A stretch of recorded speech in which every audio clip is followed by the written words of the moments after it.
এই যে আমার সেই বিখ্যাত মুরগির জন্য আর পারলাম না। এই যে আমার সেই বিখ্যাত ভেন্ডি চারা, যেটার এখানে এখন আপাতত শুকিয়ে গেছে। আর এখান থেকে আমি এখন ভেন্ডিগুলো হারভেস্ট করব। বেশি না, এই ছোট্ট গাছটাতে ছোট্ট ছোট্ট দুটো পেলাম। আর এইখান থেকে একটা,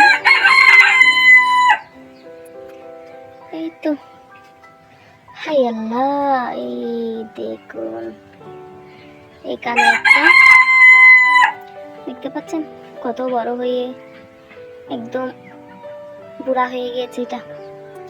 এটা আর নেওয়া যাবে না। তো এখন আপাতত এই দুটো, আর একটা কোথায় যেন পড়ে গেল হাত থেকে, দেখতে পাচ্ছি না। এই তিনটা নিয়ে এখন বাসায় যাব, দেখি আরো কিছু পাই কিনা। এই তো, এই হলো আজকের হারভেস্ট, মরিচ আর 3টা ঢেঁড়স।